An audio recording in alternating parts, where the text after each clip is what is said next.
Halo semuanya, selamat datang di channel Error. Kali ini gue akan melanjutkan alur cerita, Phrasing the World I Built a Doomsday Savehos. Bab 904-909, lanjutan alur dari komik chapter 633 yang sudah tidak update lagi. Zhang Yi berjalan mendekat dan memandangi Lu Keren yang manis dan polos, lalu tak dapat menahan senyum lembutnya. Matanya tak sengaja tertuju ke arah dinding. Sesuatu menarik perhatiannya. Mereka adalah sepasang lengan mekanik berwarna abu-abu keperakan, sedikit lebih tebal dari lengan manusia, dan tampak agak kasar dan tidak dicat. Jika diperhatikan dengan saksama, kau dapat melihat bahwa setiap sambungan dibuat dengan sangat presisi. Zhang Yi berjalan mendekat dan menurunkannya, lalu mendapati benda itu tidak berat masing-masing sekitar 5 atau 6 kilogram. Selain itu, bagian dalamnya berongga, tampaknya merupakan jenis baru pelindung rangka luar. Hal ini membuat Zhang Yi teringat pada apa yang pernah disebutkan Lu Keren sebelumnya, bahwa impian terbesarnya adalah menciptakan baju besi humanoid yang kuat. Pada saat ini, robot lapis baja besar jelas tidak realistis, dan rangka luar manusia kecil jelas merupakan pilihan terbaik. Tepat pada saat itu, Lu Keren tersadar. "Kakak, Zhang Yi," dia mengucek matanya dan melihat Zhang Yi tengah bermain dengan lengan mekaniknya. Wajahnya memerah dan dia bergegas mengambilnya. "Itu belum selesai. Aku tidak bisa menunjukkannya padamu." Dia segera memasukkan lengan robot itu ke dalam kotak peralatan dan menutupnya rapat-rapat. Zhang Yi merentangkan tangannya. "Mengapa? Kau merahasiakannya dariku?" Wajah Lu Keren memerah. Dia malu. Seperti gadis sekolah menengah yang baru saja mencoba menulis novel romantis dan tak sengaja terlihat oleh orang yang ditaksirnya. "Aku baru punya ide kasar sekarang. Mari kita bangun dan lihat bagaimana hasilnya." Masih jauh dari kata produk jadi. Zhang Yi tertawa. Baiklah, kalau begitu aku akan menunggu hasil akhirmu.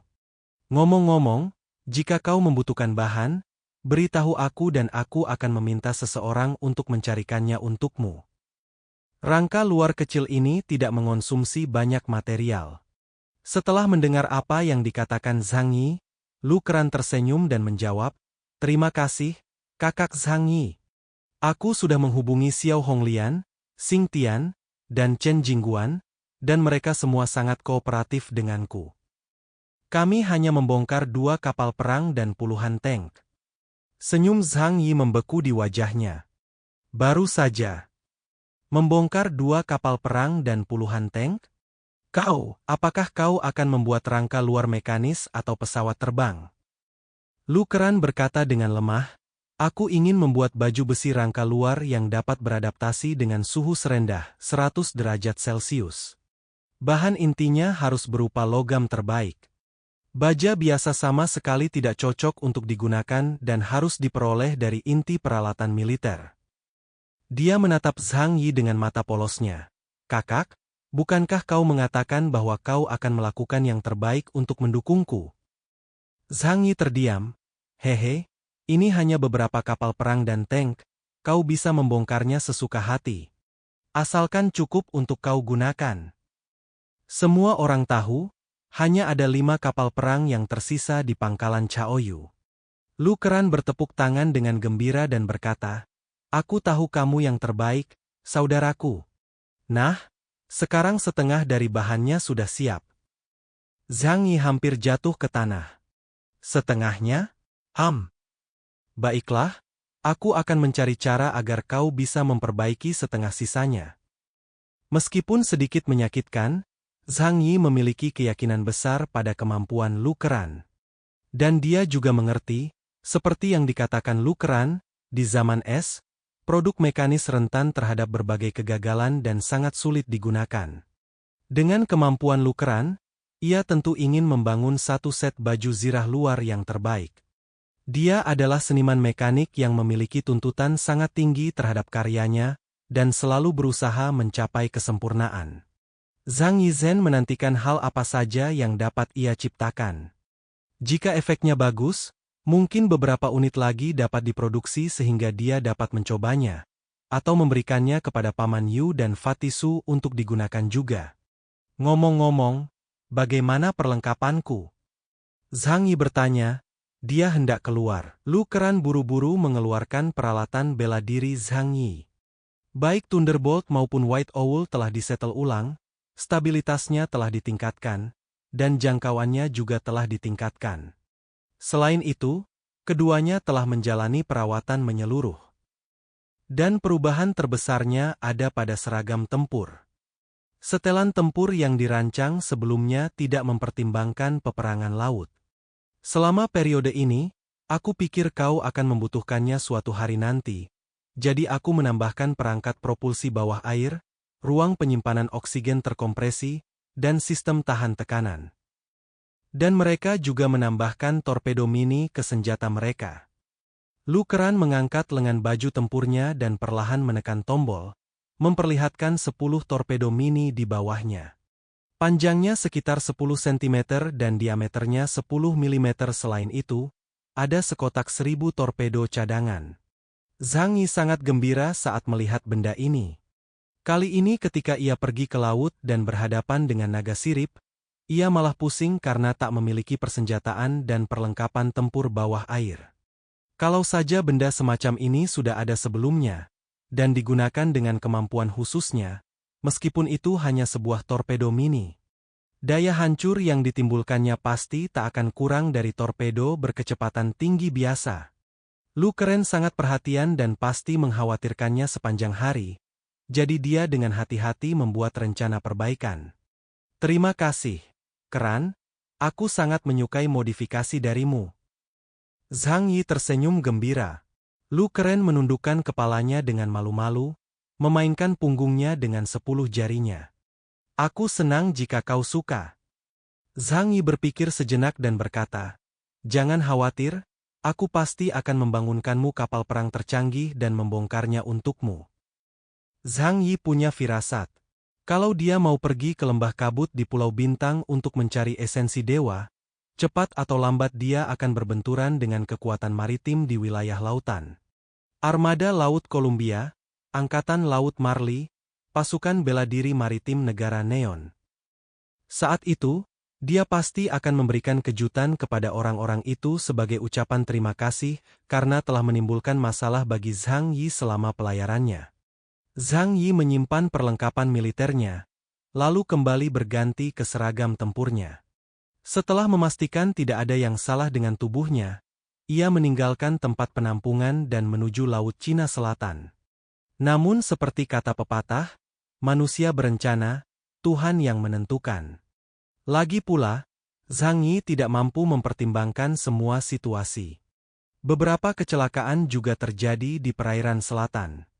Setengah bulan yang lalu, Angkatan Laut Columbia menemukan bahwa Zhang Yi dicurigai memiliki informasi intelijen tentang esensi dewa.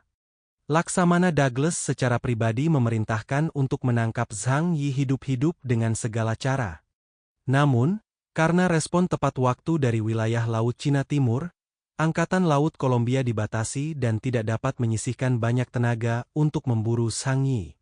Selain itu, Zhang Yi melakukan gerakan putus asa dan langsung memblokir semua sinyal elektronik, yang membuat pengejaran mereka semakin sulit.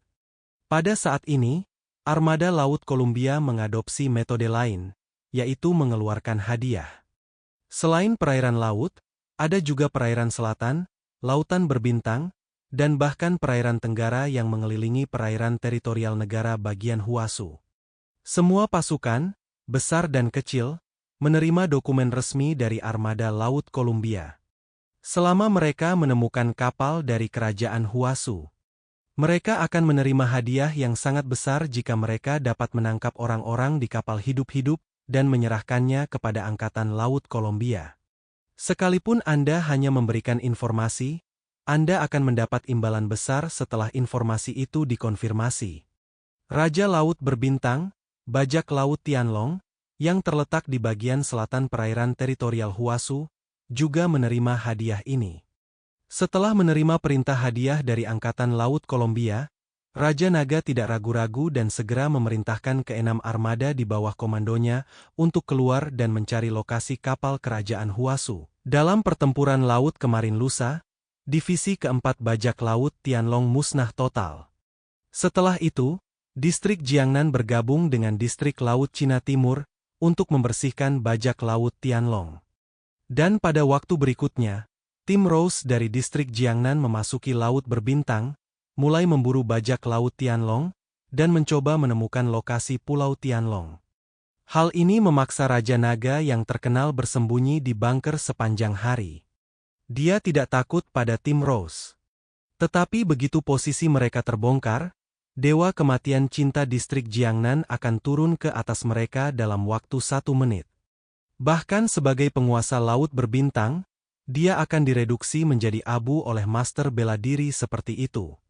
Jadi Raja Naga sangat tertekan selama periode ini dan membenci orang-orang kerajaan Huasu. Oleh karena itu, kali ini ia mempunyai kesempatan untuk membalas dendam pada wilayah Jiangnan, dan juga kesempatan untuk menyerang Angkatan Laut Kolombia dan memperoleh hadiah besar. Ini seperti membunuh 3 burung dengan 1 batu, dan dia tentu saja sangat senang karenanya. Tempat di mana Zhang Yi mengatur Zhu Yunkui dan yang lainnya adalah tempat yang disebut Pulau Luoyan. Setelah Zhang Yi menyingkirkan semua bajak laut di pulau itu, dia berpikir berita itu tidak akan bocor dalam waktu singkat. Namun dia tidak menyangka kalau daerah ini ternyata adalah daerah yang dipatroli oleh skuadron pertama bajak laut Naga Langit. Untuk mencari informasi intelijen tentang Zhang Yi dan yang lainnya, mereka berpatroli di seluruh wilayah laut setiap hari. Tetapi pada hari ini, ketika kapal bajak laut melewati Pulau Luoyan, mereka mendapati pulau itu sunyi senyap dan tidak ada seorang pun yang hidup. Hal ini segera membangkitkan kewaspadaan para perompak. Berita itu segera dilaporkan ke markas divisi pertama dan sampai ke telinga Kapten Divisi Nero. Para bajak laut ini pada dasarnya berhati-hati dan bekerja di ambang bahaya. Jika mereka tidak hati-hati, mereka bisa kehilangan kepalanya. Oleh karena itu, mereka sangat khawatir terhadap segala fenomena abnormal yang terjadi di wilayahnya. Setelah mendengar berita itu, Nero segera menelepon wakilnya Guna. Guna, bawa beberapa orang ke sana dan periksa apa yang terjadi di sana. Seorang pria keluar dari kabin. Seorang wanita jangkung dengan senapan runduk berbentuk aneh di punggungnya. Guna berkulit coklat, dan karena dia sering berada di laut, kulitnya hampir hitam. Di balik topi bulu abu-abunya, jika dia tidak membuka matanya untuk memperlihatkan pupil matanya yang besar, akan sulit untuk melihat fitur wajahnya dengan jelas. Tetapi hanya dengan menatap mata itu sekali saja, orang akan merasakan bulu kuduk meremang, seakan-akan sedang ditatap oleh ular berbisa. Baik, Kapten. Suara Guna agak serak. Setelah menerima perintah, dia berbalik dan pergi. Dia membawa puluhan bajak laut bersamanya dan menuju Pulau Luoyan. Tak lama kemudian, mereka tiba di pulau itu. Begitu tiba di pulau itu, bau darah yang menyengat membangkitkan kewaspadaan Guna. Dia mengangkat sudut mulutnya dan berkata, "Sepertinya telah terjadi pembantaian brutal di sini." Sekelompok bajak laut, yang dipimpin olehnya, menuju Pulau Luoyan. 10 menit kemudian, di gua tempat Lautian dan yang lainnya bersembunyi, 7 atau 8 awak kapal terbunuh secara langsung. Lubang-lubang besar terbuka di tubuh mereka, seolah-olah larutan asam kuat telah mengikis mereka menjadi lubang-lubang bundar yang hampir teratur, yang terlihat sangat aneh. Zhong Yu berlumuran darah dan terjatuh lemah ke dinding dengan pistol diarahkan ke kepalanya. Lu Dahai beserta beberapa orang di perahu juga mencoba melawan, namun sia-sia karena kekuatan yang dimilikinya sangat besar. Lautian, seorang pria setinggi 7 kaki, diangkat oleh Guna dengan satu tangan mencengkeram lehernya. Dia menatap lelaki tua itu dengan penuh minat dan berkata dalam dialek, "Apakah kau dari negeri Huasu? Kalau begitu, kita harus berdoa agar ada seseorang di antara kalian yang dicari oleh Raja Naga. Kalau tidak..." Dia mengulurkan jarinya dengan kuku yang tajam dan ramping, dan hanya dengan tusukan ringan, jarinya itu menembus rompi anti peluru Lautian dan masuk ke dadanya. Ah! Lao Tian tidak dapat menahan diri untuk tidak menjerit kesakitan. Berhenti, orang yang kau cari adalah aku. Pada saat ini, Zhu Yunkue tidak tahan lagi dan mengambil inisiatif untuk berdiri. Dia tahu tidak ada gunanya bersembunyi. Kelompok bajak laut ini datang dengan suatu tujuan. Jika dia tidak berdiri, semua orang di sini akan menerima siksaan berat. Belum lagi dia sendiri tidak sanggup menanggung hukuman itu. Dengan begitu banyak orang di kapal, pasti ada yang berinisiatif untuk mengungkap identitasnya. Zhu Yunkue merasa bahwa sebaiknya dia berdiri dan mungkin menundanya sejenak. Dia mengira bahwa dirinya juga adalah keponakan Zhu Zheng, dan para bajak laut ini waspada terhadap identitasnya dan akan memberinya sedikit muka. Guna memandang Zhu Yunkue. Ada temperamen yang menjijikkan tentang Zhu Yunkue, yaitu kesombongan seorang wanita muda. Tidak peduli seberapa keras dia berusaha menyembunyikannya, dia tidak dapat mengubah kesombongan di mata dan tindakannya. "Siapa kau?" Guna bertanya dengan suara rendah. Zhu Yunkue menarik napas dalam-dalam, dan semua orang menatapnya. Zhang Yi tidak buruk. Dia adalah harapan terbesar bagi orang-orang ini untuk bertahan hidup. Dia mencoba menenangkan dirinya. "Namaku Zhu Yunkue. Aku adalah panglima tertinggi wilayah Jiangnan dan keponakan Zhu Zheng. Kau harus segera melepaskan kami. Kalau tidak kau tidak akan pernah sanggup menahan amarah pamanku." "Ah!" Sebelum Zhu Yunkue bisa menyelesaikan kata-katanya, Guna menampar wajahnya dengan keras. Zhu Yunkue terjatuh ke tanah, darah keluar dari mulutnya. Guna menatapnya dengan tajam. "Distrik Jiangnan, lelaki tua itu adalah pamanmu, kan? Wanita sialan, tahukah kau betapa pamanmu telah menyakiti kita?" Zhu Yunkue tercengang. Mengapa perkembangan alur ceritanya berbeda dari apa yang dibayangkannya? Apakah pihak lain tidak takut pada pamannya? Guna berkata dengan nada jijik. "Aku paling benci wanita muda yang sok suci sepertimu. Aku akan memberimu pelajaran hari ini." Setelah dia selesai berbicara, dia menunjuk ke arah bajak laut di dekatnya. 4 atau 5 bajak laut menunjukkan senyum cabul di wajah mereka dan mengelilingi Zhu Yunkue dengan seringai jahat. Dalam sekejap, darah Zhu Yunkue menjadi dingin. Meskipun dia belum pernah mengalami pemandangan seperti itu, dia pernah melihatnya di film. Dia tidak tahu apa yang akan terjadi selanjutnya. Zhu Yunkue dengan putus asa meminta bantuan dan memohon belas kasihan. Akan tetapi para bajak laut itu hanya menonton dengan mata mengejek ketika orang-orang itu mengepung Zhu Yunkue selangkah demi selangkah.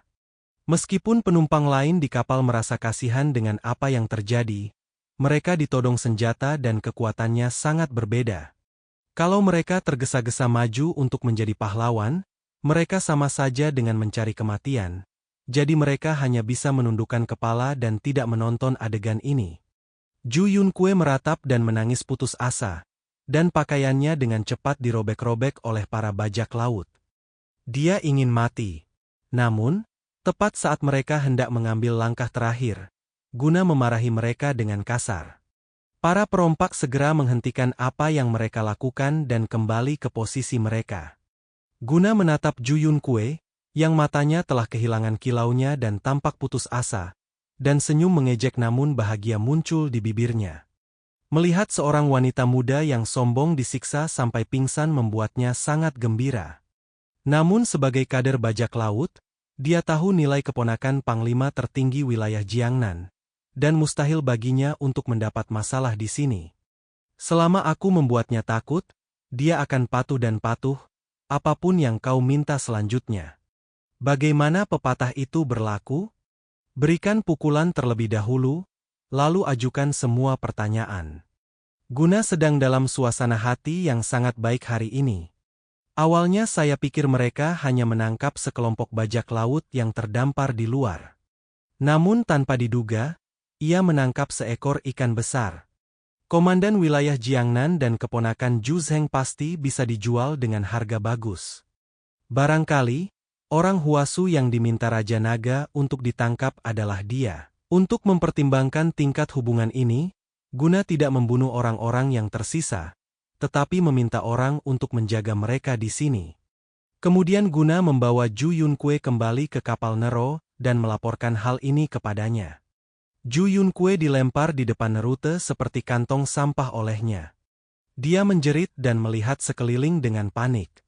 Nero memiliki kulit seputih salju, hidung bengkok panjang, sosok tinggi dan kuat, serta sepasang mata dingin dan menakutkan. Kapan Ju Yunkue pernah melihat pemandangan seperti itu? Dia merasa takut dengan perilaku Guna sebelumnya. Wajahnya muram dan seluruh tubuhnya gemetar. Dia tidak tahu nasib apa yang akan menyambutnya selanjutnya. Wanita ini berasal dari negara Huasu. Dia bilang dia adalah keponakan Zhu Zheng, komandan wilayah Jiangnan. Kata Guna pada Nerut. Setelah mendengar ini, Nero mencondongkan tubuh sedikit ke depan di kursi dan menyipitkan matanya saat dia melihat wanita lemah ini. Keponakan Zhu Zheng. Bisakah kau mengonfirmasi identitasnya? Guna memberikan komunikator Ju Yunkue kepada Nerute, yang terdapat foto keluarga Ju Yunkue di atasnya. Dapat dipastikan dengan jelas tidak ada masalah dengan identitasnya. Mata Nerut yang sipit dan dingin memperlihatkan senyum menyeramkan, dan sudut mulutnya terangkat lebar. Memang benar musuh sering bertemu di jalan sempit. Kanute, Kapten Divisi 4 Bajak Laut Naga Langit, adalah adik laki-lakinya. Jadi, Zhu Zheng adalah musuhnya. Nero menatap Ju Yunkue yang tergeletak di tanah seperti lumpur lemas, dengan niat membunuh di matanya. Hal ini membuat tubuh Ju Yunkue bergetar semakin hebat. Semua bajak laut di sekitarnya dapat melihat dengan jelas bahwa lengannya mengepak seperti sayap kupu-kupu. Para perompak itu tertawa terbahak-bahak, bagaikan sekawanan serigala yang melihat kelinci yang ditangkap.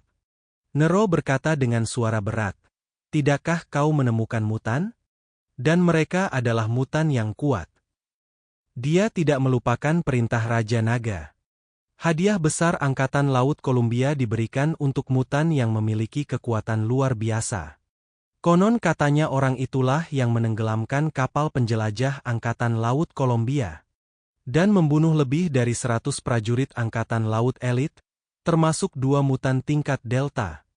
Nerut tidak percaya bahwa orang seperti dia di antara orang-orang ini dapat ditangkap dengan mudahnya oleh Guna.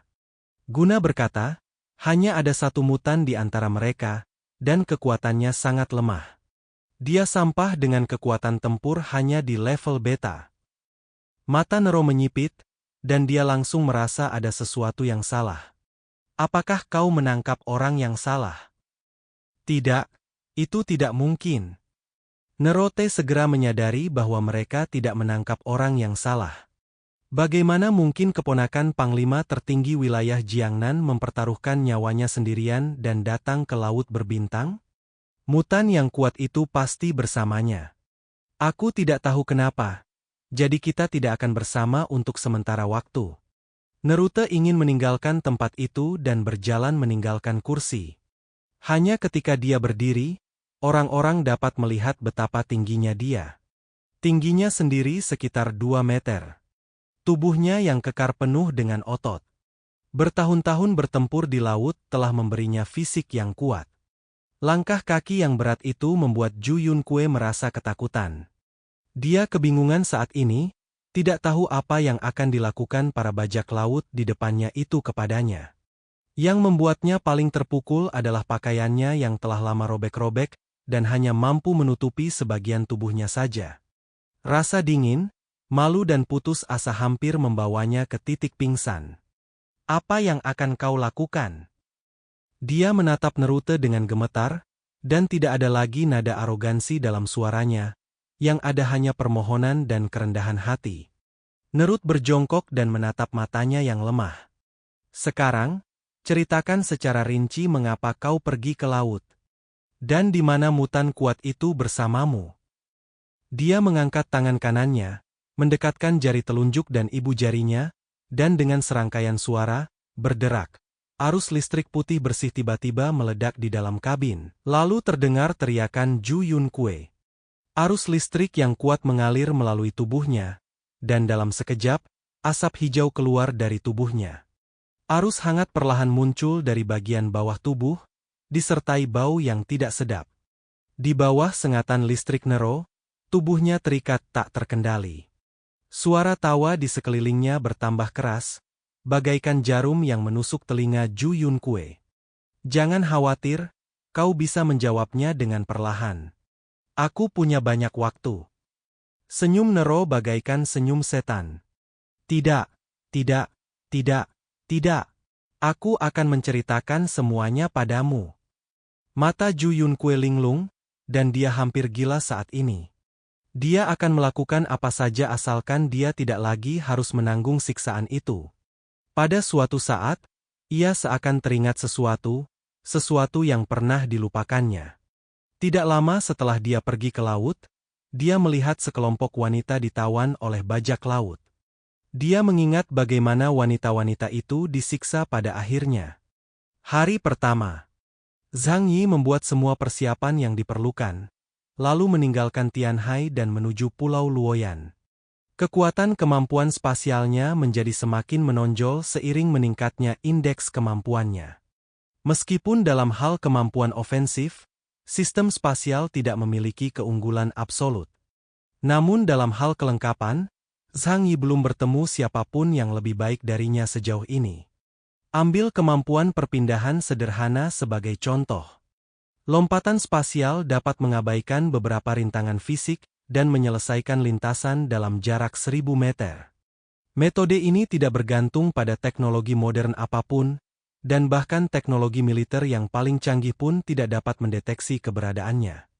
Dengan kata lain, blokade maritim yang dibanggakan oleh Angkatan Laut Kolombia dan diakini tidak dapat ditembus tidak ada artinya baginya. Lebih dari setengah jam kemudian, Zhang Yi akhirnya menemukan lokasi Pulau Luoyan di laut. Tetapi ketika dia mendarat di pulau itu, dia merasakan depresi yang tak dapat dijelaskan di hatinya. Zhang Yi tak dapat menahan perasaan waspada. Sejak dia membangunkan gema waktu, firasatnya tentang krisis menjadi lebih kuat. Aku hanya pergi sehari. Apakah terjadi sesuatu di pulau itu? Tidak. Kami meninggalkan laut kabut es tanpa menyalakan peralatan komunikasi elektronik apapun di sepanjang jalan. Meskipun mereka sangat kuat, mereka tidak dapat menemukan lokasi kami secepat itu. Jika Suzaku dan yang lainnya dalam masalah, itu pasti karena ada bajak laut di perairan sekitar. Dua pedang putih muncul di tangan Zhang Yi, dan pada saat yang sama dua perisai dimensi berjaga di depan dan belakang tubuhnya. Dengan kekuatannya saat ini, dia tidak perlu khawatir dengan bahaya kematian bahkan jika dia bertemu dengan bajak laut Agung Raja Naga Langit. Siapapun yang berencana menyergapnya di sini pastilah bermimpi. Zhang Yi datang ke gua tempat Ju Yunkue dan yang lainnya bersembunyi, melihat sekelilingnya dengan teliti, dan tidak menemukan sesuatu yang aneh. Dia datang ke pintu gua, melemparkan 3 batu ke dalamnya, dan kemudian batuk 3 kali. Tak lama kemudian, Lao Tian kehabisan tenaga. Tuan Zhang, Anda kembali. Lao Tian berkata dengan ekspresi terkejut. Zhang Yi memandang Lao Tian dan merasa sedikit lega. Tampaknya tidak terjadi apa-apa pada orang-orang di kapal itu, tetapi mungkin ada bahaya lain di sekitar pulau ini. Apakah ada yang salah selama aku pergi? Zhang Yi bertanya. Tian tua menggelengkan kepalanya. Tidak terjadi apa-apa, semua orang menunggu Anda kembali, Tuan Zhang. Sambil berbicara, Lao Tian mengulurkan tangannya ke dalam gua dan berkata, masuklah dan beristirahatlah. Zhang Yi mengangguk dan mengikuti Lao Tian ke dalam gua. Tetapi begitu dia masuk, dia langsung menyadari ada sesuatu yang salah. Ada banyak orang hilang di dalam gua itu. Ju Yunkue dan beberapa awak kapal telah menghilang. Saat berikutnya, ledakan dahsyat terdengar dari dalam gua. Zhang Yi tiba-tiba tersadar dan melihat Lao Tian dengan senyum penuh perhatian di depannya. Dia mengulurkan tangannya memberi isyarat agar dia memasuki gua. Mata Zhang Yi berangsur-angsur menjadi suram. Kalau saja dia tidak punya kemampuan untuk bergema waktu, bahkan dia akan terbunuh oleh serangan mendadak itu jika dia tidak bereaksi tepat waktu. Saat pikirannya berpacu, Zhang Yi menemukan banyak hal. Tidak mungkin bagi Lao Tian dan yang lainnya untuk mengkhianatinya, karena mereka tidak cukup bodoh untuk menggunakannya sebagai umpan dan mati bersamanya. Zhu Yunkui dan lainnya juga menghilang. Artinya setelah dia pergi kemarin, orang lain telah meninggalkan pulau itu. Dia tidak hanya membawa pergi Zhu Yunkui, dia juga memasang perangkap ini dan menunggu dia jatuh ke dalamnya. Adapun Lao Tian dan yang lainnya, mereka mungkin dikendalikan oleh semacam kemampuan tertentu. Sekarang Tian Tua di depannya hanyalah boneka. Tian Tua masih tersenyum. "Tuan Zhang, silakan masuk." Zhang Yi memandang Lao Tian, tersenyum dan mengangguk. "Hei, ayo masuk." Tidak lama kemudian, ledakan dahsyat terdengar di dalam gua. Api membubung ke angkasa. Lebih dari selusin ton bahan peledak di lingkungan tertutup mengeluarkan kekuatan yang luar biasa. Lereng gunung hancur berkeping-keping, tanah dan batu beterbangan di mana-mana. Beberapa mil jauhnya, sebuah kapal perang perlahan mendekat. Guna memegang teleskop di tangannya, menatap ledakan dahsyat di pulau itu dengan senyum puas di wajahnya. Berhasil!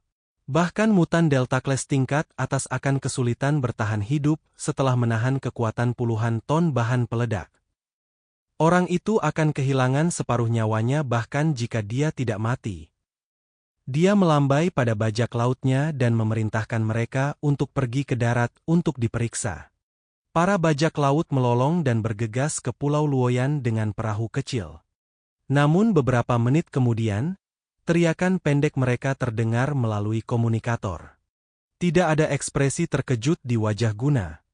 Sebaliknya, senyum bahagia muncul di sudut mulutnya. Apakah dia masih hidup? Dia tidak menyangka bahwa dia benar-benar dapat membunuh mutan teratas dengan nama Sandi, Keyes, di wilayah Jiangnan dengan metode ini. Tapi, lalu kenapa? Sekarang, skuadron pertama telah memasang jaring ketat di sekitar Pulau Luoyan. Dia pasti akan mati kali ini. Tiba-tiba sesuatu melintas di depan mata Guna. Hal yang cepat berlalu ini tiba-tiba menjadi sangat lambat di depan matanya. Ketika dia melihat benda itu dengan jelas, semangat juang yang fanatik terpancar di matanya. Itu adalah seorang pria dari kerajaan Huasu. Zhang Yi melesat di udara, membidik Guna yang berada di atas perahu. Guna mengeluarkan senapan runduk besar dan berbentuk aneh dari belakang dan mengarahkannya ke udara. Zhang Yi portal dimensi sekali lagi, dan hanya butuh 2 detik baginya untuk naik ke kapal tempat Daguna berada. Namun saat ia muncul, peluru tepat mengenainya. Ngung! Zhang Yi sepertinya melihat ruang di depan matanya berfluktuasi seperti air. Itu adalah energi kuat yang menyebabkan cahaya terdistorsi, memberi orang ilusi ruang terdistorsi. Kecepatan Guna begitu menakjubkan sehingga dia mampu menangkap Zhang Yi di udara sejenak. Akan tetapi, peluru itu tetap masuk ke ruang asing tanpa melukai Zhang Yi sedikitpun. Guna tiba-tiba mengangkat topi bulu di kepalanya, memperlihatkan penampilannya yang buas dan mengerikan. Di kepalanya, ada beberapa mata seperti capung, tersebar rapat di kedua sisi kepalanya. Mata majemuk. Dia memiliki kemampuan dan visi super dinamis. Di depannya, orang-orang biasa bergerak seolah dalam gerakan lambat. Dia mengangkat senjatanya lagi, masih membidik Zhang Yi di udara. Meskipun serangannya sekali lagi ditelan oleh ruang mutan milik Zhang Yi. Namun, dengan cara ini, Zhang Yi tidak bisa menggunakan kemampuan untuk mendekat dengan cepat. Kau pikir aku tidak bisa membunuhmu seperti ini? Zhang Yi mengangkat tangannya dan berakselerasi 30 kali. Kedua pedang itu menembakkan peluru asal, yang ditujukan ke kepala Guna. Pupil mata Guna tiba-tiba mengecil. Di bidang penglihatannya, peluru itu masih bergerak sangat cepat dan kabur. Melihat bahwa dia tidak dapat menghindari tembakan Zhang Yi, dia akan mati di barat laut. Pada saat ini, tiba-tiba muncul percikan air laut di samping. Puluhan tentakel tebal terentang dari laut dan menghalangi jalan Gunana. Ugh! Lebih dari selusin tentakel tertusuk peluru asal satu demi satu. Akan tetapi, ketangguhan tentakel itu berada di luar imajinasi orang awam. Itu masih menghalangi peluru asal yang ditembakkan oleh Zhang Yi dan menyelamatkan nyawa Guna. Tentakel itu melilit bayangan hitam dan mendarat di perahu. Dia pria kekar dengan kulit gelap. Dia tidak tinggi tetapi sangat kuat, dan tubuh bagian atasnya tampak seperti ditempa dari besi hitam. Namun yang paling dikhawatirkan orang adalah rambut gimbalnya dan puluhan lengan gurita yang menjulur dari ujung lengannya. Hati-hati, Guna. Dia adalah petarung terbaik di wilayah Jiangnan. Nero, perwira pertama skuadron pertama, berkata kepada Guna. Pengguna kemampuan tipe orc, spesies laut, nama kode kemampuan, gurita pembunuh. Saat ini di Pulau Yanliu, Lautian dan yang lainnya pingsan, tetapi terbaring utuh di lubang yang dalam setelah ledakan. Meski ledakannya tampak menakutkan. Tetapi begitu Zhang Yi siap, itu tidak akan menjadi masalah sama sekali. Saat pertama kali memasuki gua, dia menggunakan Two Worlds Breaking Knot untuk membungkus semua orang di dalam gua, mengisolasi mereka dari kekuatan ledakan. Walaupun orang-orang itu tampak menyerang dan mencoba menyerang Zhang Yi, sangat mudah bagi Zhang Yi untuk membuat mereka kehilangan kemampuan bergerak. Dia tahu bahwa dirinya terjebak dalam perangkap. Akan tetapi, ia masih berencana untuk bertemu dengan dalang tersebut untuk memutuskan apakah akan meninggalkan semua orang dan pergi, atau melakukan satu upaya terakhir untuk menyelamatkan orang-orang ini. Namun, ketika dia melihat bahwa pengunjung itu bukan dari Angkatan Laut Kolombia tetapi bajak laut dari Laut Berbintang, Zhang Yimou mulai tertawa dalam hatinya. Hasil terburuknya adalah Zhu Yunque tertangkap, dan informasi tentang Zhang Yi telah diketahui oleh pihak lain. Namun, informasi pribadi Zhang Yi adalah rahasia utama kota Blizzard. Mengingat gaya Zhu Zheng dalam melakukan sesuatu, mustahil baginya untuk membiarkan seorang pemula seperti Zhu Yunque mendapatkannya.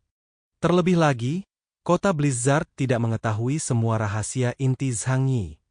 Dilihat dari kenyataan bahwa kedua orang asing ini berani menantangnya secara langsung, Zhang Yi tahu betul bahwa orang-orang ini sama sekali tidak menyadari situasi mereka sendiri saat ini. Zhang Yi menyipitkan matanya dan menyingkirkan Xiao di tangannya. Senapan bergaya ciber pun muncul di tangannya. Namun saat ia hendak bertindak dan membunuh dua bajak laut jahil yang ada di hadapannya, tiba-tiba terdengar suara dari kejauhan. Kau adalah Chaos District Jiangnan kan? Seperti yang diharapkan, dia adalah yang terbaik di antara para kapten di Jiangnan. Kekuatannya luar biasa. Tapi sekarang, sebaiknya kau tidak bertindak gegabah. Kalau tidak, kau akan melihat kepala wanita ini bergerak.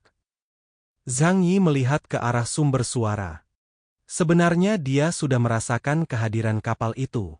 Itu adalah kapal perang baja, bergaya lama, dan modelnya akan segera dipensiunkan di kerajaan Huasu. Namun, di antara banyak negara kecil di perairan selatan, ia merupakan komoditas yang sangat kuat dan banyak diminati. Nero, kapten skuadron pertama bajak laut naga langit, sedang duduk di senjata utama dengan kaki disilangkan dan lengan terlipat di dada. Di tangannya dia memegang rantai besi, dan ujung rantai lainnya diikatkan di leher Zhu Yunque.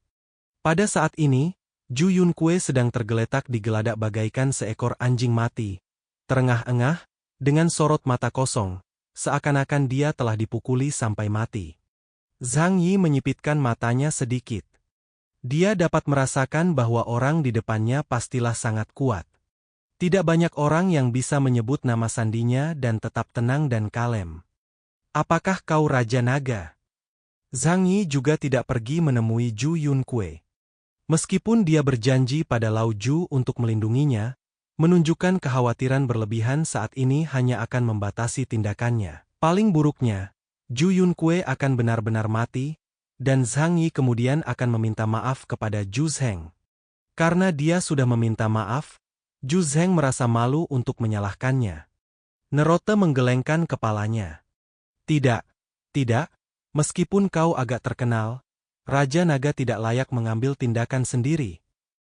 Biarkan aku, Kapten Regu pertama bajak laut naga langit, Nero, datang dan merasakan kekuatanmu. Sembari berbicara, dia mengulurkan tangan dan menyentuh rantai di leher Ju Yunkue. Namun, aku sarankan kau untuk tidak bertindak gegabah. Jika tidak, Nona Ju akan mati. Zhang Yi menyipitkan matanya. Bajingan, apakah kau mengancamku? Nero tertawa terbahak-bahak dan berkata dengan nada sinis. Aku mengancammu, jadi apa? Sebagai kapten wilayah Jiangnan, kamu seharusnya tahu konsekuensi melindungi putri komandan. Zhang Yi memutar kitab penghakiman suci di tangannya sedikit, sambil mencibir dalam hatinya. Dia menjadi semakin yakin akan satu hal. Para perompak itu hanya memiliki pemahaman samar tentang informasi tentangnya. Kalau tidak, mereka tidak akan cukup bodoh untuk mengatakan hal-hal seperti itu. Begitu Nero selesai berbicara, perwira pertama Nero melompat dari kapal perang seperti bola meriam dan bergegas menuju Zhang Yi. Dia benar-benar berjalan di atas air seolah-olah itu adalah tanah datar, berlari ke arah Zhang Yi dengan kecepatan yang sangat cepat, dan ombak besar memercik kemana kakinya mendarat. Pria itu masih berada puluhan meter jauhnya ketika dia tiba-tiba mengulurkan tangannya ke arah Zhang Yi. Dalam sekejap, puluhan lengan gurita besar menyerbu ke arah Zhang Yi seperti paku tajam. Zhang Yi melambaikan tangannya, dan kekuatan hitam dari kehampaan melilit bilah pedangnya. Begitu pedang itu jatuh, kekuatan kehampaan berubah menjadi ular panjang dan langsung memotong lusinan lengan itu dengan rapi. Ada pandangan tidak percaya di mata Nero. Sebagai binatang laut, tentakelnya sangat kuat dan memiliki kemampuan bertahan yang sangat tinggi. Tetapi ketika Zhang Yi memotong tentakelnya, semudah memotong tahu. Naruto tidak berani gegabah dan langsung menyelam ke dalam laut. Sesaat kemudian, gelombang setinggi lebih dari 10 meter muncul dan menghantam Zhang Yi. Pada saat yang sama, Guna di kejauhan juga mengangkat senapan runduk di tangannya dan melancarkan serangan ke Zhang Yi. Dengan visi yang dinamis, dia dapat dengan mudah mengunci posisi Zhang Yi. Terlebih lagi, peluru yang ditembakkan dari senapan runduk anehnya juga sangat aneh. Sejenis peluru seperti tulang putih dengan daya tembus yang sangat kuat. Pengguna kemampuan tipe Beasman, binatang laut, Ratu Serangga Guna. Pelurunya terbuat dari cacing laut yang menjadi sumber reproduksinya. Tidak hanya memiliki daya mematikan yang sangat kuat, tetapi selama ia menembus kulit, ia dapat segera memasuki tubuh manusia melalui darah dan mengubah mangsanya menjadi bonekanya. Guna dan Nero yang satu jauh dan yang satu dekat, dan mereka bekerja sama dengan sangat baik. Sebagai dua letnan dari skuadron terkuat bajak laut Tianlong, keduanya memiliki indeks kekuatan supernatural sekitar 8.000 poin, dan merupakan mutan yang sangat kuat. Sayang sekali hari ini mereka salah menilai lawannya. Metode serangan keduanya cukup bagus, tetapi mereka tidak dapat menimbulkan ancaman apapun terhadap Zhang Yi, yang dikenal dengan miliknya. Dia hanya menghindar dan berlari ke ketinggian ratusan meter. Semua serangan Nero dan Guna meleset. Saat berikutnya, Zhang Yi menukik ke bawah dengan kepala lebih dulu, dengan penghakiman suci di tangannya menyala dengan kobaran api hampa. Puluhan tentakel menusuk Zhang Yi dari kedalaman laut. Zhang Yi tidak mencoba menghindarinya, dan membiarkan tentakel itu menembus ruang asingnya. Serangan pada tingkat fisik hampir tidak memberikan efek apapun padanya. Kalahkan airnya. Pria itu jatuh ke permukaan laut dan langsung menggunakan kemampuan baru yang dipelajarinya dari pertarungan dengan naga sirip. Dengan mengisi ruang dengan air laut, kau dapat bergerak bebas di bawah air. Sejak saat itu, laut dalam tidak lagi menjadi kelemahan Zhang Yi. Pria itu melompat ke dalam air dan pedang itu menyapu. Api hitam besar itu seperti bulan sabit, dan menebas ke arah Nero di laut. Pupil mata Nero tiba-tiba mengecil. Dia tidak menyangka bahwa pihak lain, yang jelas-jelas merupakan mutan dari luar angkasa, bisa terjun ke laut dan bertarung dengannya. Namun dia tidak punya waktu untuk melarikan diri, karena api hitam yang besar itu berubah menjadi pedang yang besar. Pedang yang sangat besar. Begitu besarnya sehingga dia tidak dapat lolos dari jangkauan bilah pedangnya. Dar! Suara keras itu bukan berasal dari ledakan, melainkan dari suara air laut yang mengalir deras dari permukaan air dengan kecepatan yang sangat tinggi. Kekuatan kehampaan dapat menelan segalanya, termasuk air laut. Pada saat yang sama ada tubuh Nero. Hanya dengan satu gerakan, Master Bajak Laut dengan indeks kemampuan 8.200 poin ini dibagi menjadi dua oleh Zhang Yi. Zhang Yi mengikuti prinsip tidak membuang-buang waktu dan tidak membelah kepalanya, tetapi hanya memenggalnya. Kemudian dia meraih kepala Nero dan bergegas keluar dari laut. Melihat Nero terbunuh seketika, Guna dan Nelut sama-sama terkejut. Mereka tahu bahwa Zhang Yi sangat kuat, tetapi mereka tidak menyangka bahwa mutan dari daratan akan memiliki kekuatan sebesar itu ketika ia mencapai lautan. Nero pernah memiliki rekor pertarungan melawan tokoh setingkat kapten di lautan. Meskipun ia kalah, ia mampu menyelamatkan hidupnya. Tentu saja ini juga terkait dengan fakta bahwa kemampuan lawan tidak mudah ditampilkan di laut. Sebenarnya ide Nero tidak salah. Jika Zhang Yi bertemu musuh seperti Nero sebelum dia melaut, dia pasti tidak berdaya. Tetapi dia telah bertarung dengan naga sirip di laut terlalu lama, dan telah memperoleh banyak pengalaman dalam pertempuran laut. Nerot sudah merasa ada yang salah. Dia menginjak punggung Ju Yunkue dan mengangkat rantai yang mengikatnya dengan sekuat tenaga, menyebabkan lehernya terangkat tiba-tiba. Dia memutar matanya karena sesak napas. "Keyes, apa kau benar-benar tidak takut aku akan membunuh wanita ini? Beraninya kau melawan?"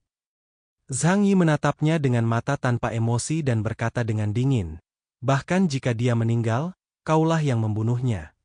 Apa hubungannya denganku?" Jika Ju Yunkue meninggal, Ju Zheng pasti menyimpan rasa tidak puas terhadap Zhang Yi di dalam hatinya. Sekalipun dia tidak mengatakannya, emosi ini tidak akan pernah hilang. Akan tetapi, itu bukanlah masalah yang perlu dipertimbangkan Zhang Yi sama sekali. Dia mampu bertahan dalam krisis ini, bukan karena perawatan siapapun. Jika bukan karena kekuatannya sendiri yang besar, Ju Zheng pasti sudah menggunakannya sebagai umpan meriam, dan dia sudah mati berkali-kali. Bahkan jika Ju Yunkue meninggal di sini hari ini.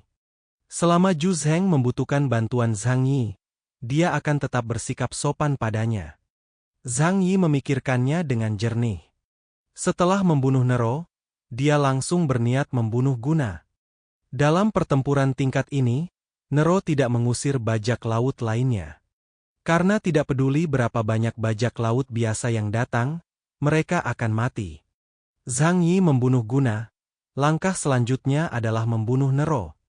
Kepala Kapten Regu pertama bajak laut Tianlong sangat berharga. Zhang Yi menjilat bibirnya. "Telur dadarmu pasti sangat lezat." Karena Nero berani datang dan mengepung serta menekannya, dia pasti memiliki kekuatan seorang kapten. Saat ini, hanya bakat setingkat kapten yang berharga bagi Zhang Yi. Karena pihak lain datang ke rumahnya, dia tentu tidak akan sopan. Pada saat ini, Guna mulai panik. Nerute pun tidak memikirkannya.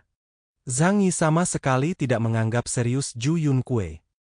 Menghadapi Zhang Yi yang menyerangnya, Guna menggunakan kemampuan menembak penglihatan dinamisnya untuk mengganggu perjalanan spasial Zhang Yi.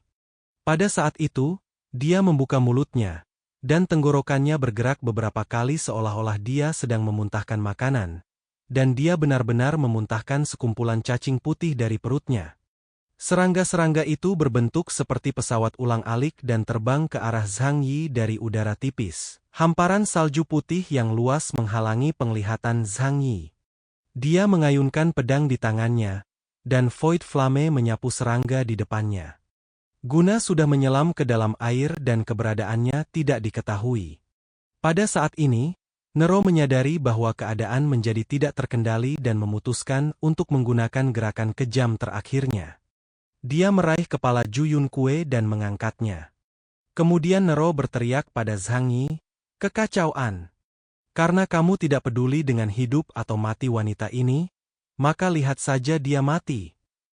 Setelah Nero selesai berbicara, dia mengulurkan tangan dan melemparkan Ju Yunkue ke arah kapal bajak laut di kejauhan. Tindakan Nero membuat Zhang Yi ragu sejenak. Kemudian, setelah dia membunuh Ju Yunkue, Zhang Yi tidak lagi merasa bersalah. Tetapi sekarang ada kesempatan untuk menyelamatkan Ju Yunkue. Zhang Yi perlu mempertimbangkan untung dan ruginya. Tidak perlu meninggalkan duri di hati Zhu Zheng. Bahkan sekarang, Zhu Zheng akan mengatakan bahwa dia memahami Zhang Yi dan tidak akan membalas dendam dengannya di kemudian hari. Namun tidak seorang pun dapat menjamin apa yang akan terjadi di masa depan. Zhang Yi tidak punya banyak waktu untuk berpikir. Dia berbalik dan melewati beberapa ruang untuk menaiki kapal bajak laut. Tepat saat dia mengulurkan tangan untuk mengangkat Ju Yunkue, perasaan krisis menghampirinya seperti yang sudah diduga. Zhang Yi sama sekali tidak terkejut bahwa gema waktu dapat memprediksi krisis yang akan datang dan mengeluarkan peringatan. Dia telah melihat apa itu. Kapal-kapal Nero menembakkan torpedo berat dan mengisi palkanya dengan bahan peledak. Saat tangan Zhang Yi menyentuh Ju Yunkue, batas antara dua dunia terbuka. Hampir seketika, ledakan dahsyat terjadi di laut. Skenario terburuknya adalah ketika ikatan antara dua dunia terungkap, mustahil untuk menggunakan perjalanan ruang angkasa untuk melarikan diri. Ledakan itu akan berlangsung cukup lama, dan dia hanya dapat menggunakan ruang yang berbeda untuk menyerap kekuatan ledakan itu. Nero berdiri di atas senjata utama kapal perang, menatap pusat ledakan yang berkobar itu dengan ekspresi menyeramkan di wajahnya. Betapapun kuatnya dirimu, tidak akan mudah untuk memiliki beban tambahan dan menahan dua putaran ledakan. Meskipun Ju Yunkue tahu bahwa kemampuan Zhang Yi terbatas, bagaimanapun juga, keduanya telah bersama selama beberapa bulan, jadi dia masih mengetahui beberapa informasi tentangnya. Di bawah sengatan listrik Nero, dia sudah mengakui segalanya. Wanita muda ini bahkan lebih pengecut dari yang Anda kira. Oleh karena itu, meskipun Nero tahu bahwa Zhang Yi sangat kuat, dia tetap percaya bahwa dia memiliki peluang besar untuk menang. Bahkan jika dilihat dari data, indeks kemampuan Zhang Yi beberapa ratus poin lebih tinggi darinya.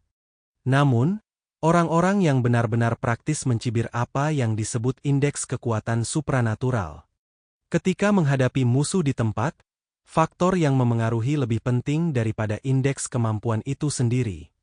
Waktu, tempat dan orang-orang semuanya ada di pihaknya. Bagaimana dia bisa kalah?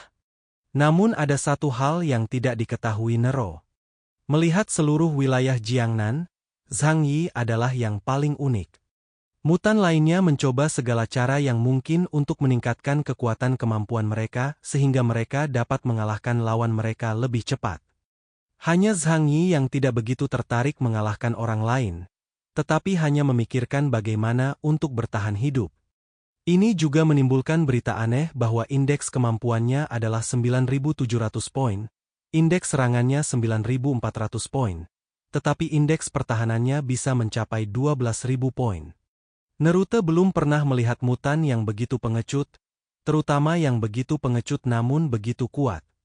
Dunia bajak laut dipenuhi oleh sekelompok orang gila yang tergila-gila perang. Oleh karena itu, ketika Zhang Yi menggendong Ju Yunkue dan terbang keluar tanpa cedera dari ledakan ratusan ton setara TNT, matanya berubah. Zhang Yi membawa Ju Yunkue seperti anjing mati ke Pulau Luoyan. Namun sekarang, dia tidak santai. Dua putaran ledakan tadi juga memiliki dampak besar pada ruang angkasa asingnya. Dan dia juga harus menghadapi Nerot di masa puncaknya. Sejauh ini, Zhang Yi masih belum jelas tentang kemampuan spesifik dan indeks kemampuan Nero. Pejabat distrik Jiangnan pernah memiliki informasi tentang Raja Naga. Ini menunjukkan bahwa nilai kemampuannya setinggi 9.800 poin.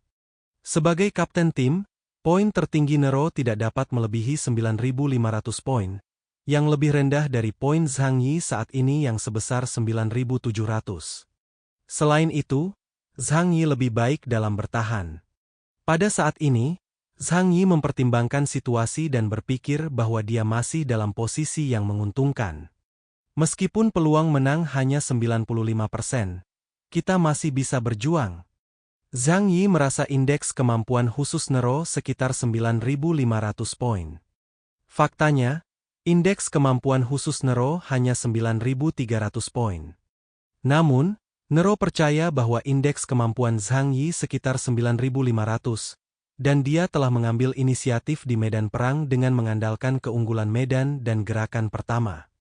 Salah satu di antara mereka gila, sementara yang lain tenang, jadi meskipun kesenjangan indeks kemampuan mereka terlalu besar, kebuntuan aneh telah muncul.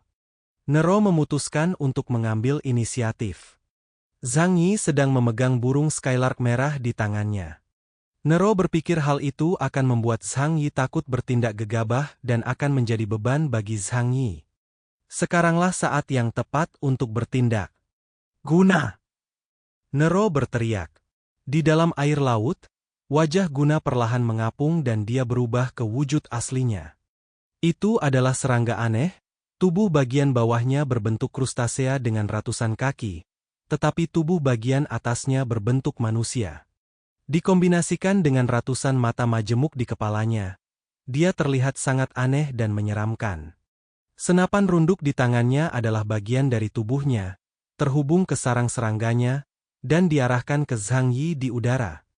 Di bawah perlindungan penembak jitu yang tangguh, Zhang Yi perlu mengerahkan persimpangan dua alam untuk pertahanan. Oleh karena itu, kemampuan lompatan luar angkasanya terpaksa diblokir. Dan Nero menginginkan efek ini. Pengingat hangat. Untuk memudahkan Anda memilih buku, halaman, peringkat, situs web telah dioptimalkan. Anda dapat mencobanya. Tepat setelah itu. Bab 904-909, lanjutan alur dari komik chapter 633 yang sudah tidak update lagi pun berakhir. Di akhir ada curhatan penulis. Tamabahan. Ini adalah curhatan penulis asli. Buku ini mulai ditulis akhir Desember tahun lalu. Sudah lebih dari 10 bulan sejak itu dan telah mencapai 2 juta kata. Ini adalah kecepatan yang lebih cepat. Jika Anda memasukkan seluruh tomat ke dalamnya, prosesnya akan dianggap relatif cepat. Saya pikir ini bisa dianggap sebagai penjelasan bagi para pembaca yang selalu mengkritik saya karena menulis dengan lambat. Mungkin Anda seharusnya memarahi saya, tetapi saya memiliki hati nurani yang bersih. Buku ini banyak dikritik sejak mulai diterbitkan pada bulan April. Awalnya mereka semua menuduh saya berpikiran gelap, anti-manusia, dan anti-masyarakat. Kemudian, kebanyakan orang yang memaki saya menyebut saya pecundang. Begitulah yang terus terjadi hingga kini. Setiap hari aku banyak menerima sapaan, ramah, dari para pembaca di berbagai akunku. 2 di antaranya adalah badai yang relatif besar. Suatu kali, saya ingin meningkatkan skor saya, jadi saya menyatakan bahwa saya akan menambahkan 3 bab untuk setiap kenaikan skor sebesar 0,1. Ternyata seseorang sengaja mengatur kecepatannya, dengan mengatakan bahwa 3 bab lagi akan ditambahkan setiap hari untuk setiap kenaikan 0,1 poin. Saya pikir itu konyol saat itu dan mengabaikannya. Saya dimarahi habis-habisan, dan segerombolan pembenci menatap dan memarahi saya setiap hari. Di waktu yang lain, saya memperbarui bab untuk menerima hadiah, dan dikritik karena dianggap tidak tahu malu, dan tidak layak menerima hadiah. Sejujurnya, meskipun ini benar, saya juga tahu bahwa sebagian besar pembaca mendukung saya. Data dalam buku ini adalah jawaban terbaik. Namun di sini aku ingin meminta maaf bukan kepada para penggemar berkulit hitam, melainkan kepada para pembaca yang selama ini telah mendukungku. Saya lelah. Dia berusia 28 tahun, lulus universitas pada usia 21 tahun, memiliki 7 tahun pengalaman sosial, dan merasa memiliki kualitas psikologis yang kuat. Tetapi saya menghabiskan setiap hari dengan dimarahi dan merasa seperti berjalan di atas es tipis.